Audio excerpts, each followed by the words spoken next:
your boy's back, and it's good to be back. So we got a story coming from Perryville, Maryland, where a white man decided he was going to be a clever criminal and rob a bank in blackface. Yes, blackface. Now, when I heard this story, I was like, what year is this? 1902? On January 28, 2020, a saltine cracker woke up and decided to put on his genius criminal thinking cap and said to himself, I'm going to rob a bank, but I don't have enough money to buy a black ski mask. So I'll just go and rob a bank as a nigger because, you know, niggers are always robbing banks, right? So the colonizer decided to walk into a PNC bank and hands the teller a note saying, hey, I want all your money. Don't give me a money bag. I want all the money in your drawer. Now, see, this is where he went wrong. All right. Because anybody that reads this note knows this most likely isn't a black man, because normally when a black criminal is going to rob a bank, it's going to go a little something like this. Hey, yo, I want all your money. Don't be playing with me. Don't give me no damn money bag. I want all the money in your drawer. Notice draw instead of drawer, but the criminal wrote drawer. Now, the teller said this was a black man, but anyone looking at this picture with common sense can tell this wasn't a black man. I want you all to go ahead and take a look at this news clip. On its face, the heist at the PNC Bank on Pulaski Highway in Perryville Tuesday afternoon appeared to be your standard fare as far as bank robberies go. He came in, handed her a note, handed the teller a note.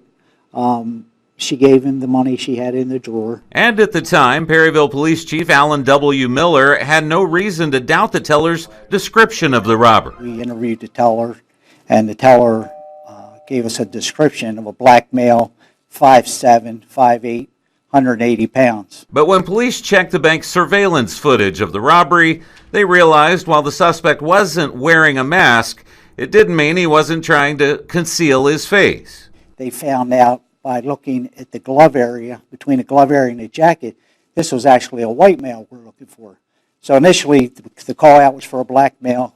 It turned out to be a white male in a black face. Now it appears the same man behind what appeared to be a textbook crime, getting in and out of the bank in about 15 seconds with a getaway driver waiting outside in a gray Ford Focus, may have outfoxed himself.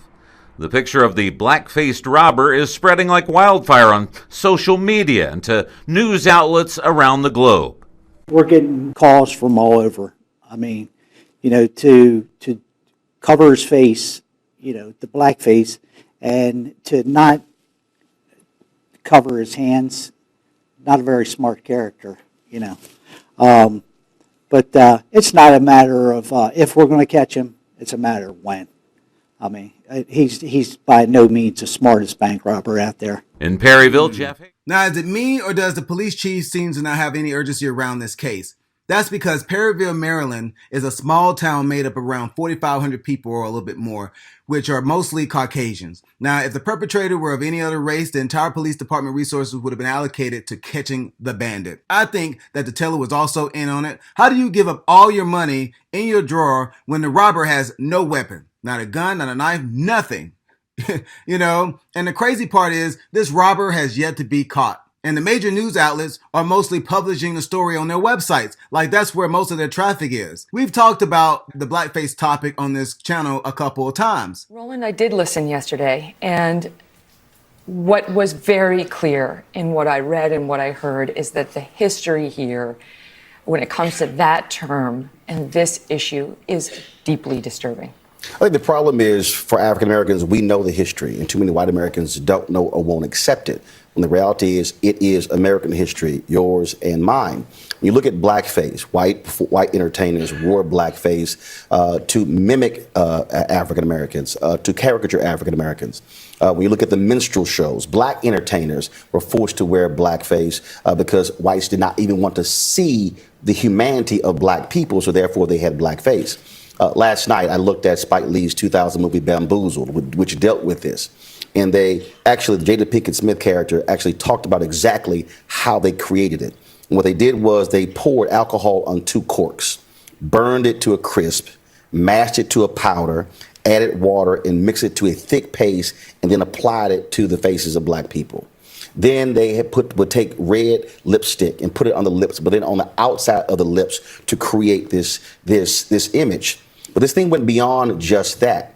You look at the Jim Crow Museum that's at Ferris State University, where this is American history, where black people have been assaulted in magazines, television, radio, all of these images that have continued for centuries and then, of course, decades, going up to the 1960s and to some degree in the 70s, and we still see it present day.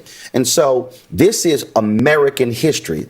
The problem is too many of us grew up learning his story and not actual history. And that's the problem that we have to accept. And when we are grown, when we are educated, we have to go beyond what we were taught, what we learn in our households, and say, I better be fully aware of real American history as opposed to being in denial about what actually took place in this country. All right, so y'all just seen that, and Megyn Kelly is still going through it, although she did get an insane severance package from NBC, so she's good. What boggles my mind is black women all over the world are out here altering their skin color to look white, especially throughout Africa, when in fact, just about everyone is trying to look like the black woman. People are often saying the European standard of beauty reigns supreme. I say yes, in the media, but in everyday life, a lot of people secretly aspire to look black, especially in America, because our melanin is cool and it pops. And, so you have a lot of people out here having plastic surgery to mimic our features, or having kids with black men or black women in order to take advantage of our extraordinary gifts. Anywho, let me know what you all think of this colonizing story in the comments below. And I want to know, what are your thoughts on the police chief and the teller? Was the teller in on it? And do you think that the police chief had any urgency around catching the Crayola-faced bandit? Let me know in the comment section below. Peace. You know how Rambo 1, he was big with little puppy, and then Rambo 2, he got all shredded up? Yeah. That's kind of how you look right now. Oh. You know, not Rambo 1, but 2. Really? Yeah, when he was cut up. Well, I'm not that. I mean, that's what I'm going for, but Come on, dude. You more shredded than a Julian salad, man. Thanks, yeah. What's the secret, dude? It's a diet. I'm just dying. Really? Yeah. Because I'm trying to come up a little, but it's just, it's tough. No, you look good. In the tips? What? In the tips you got? Y'all might be in for a treat. You know, back before the war broke out, I was a saucier in San Antone. I bet I could call up some of them greens.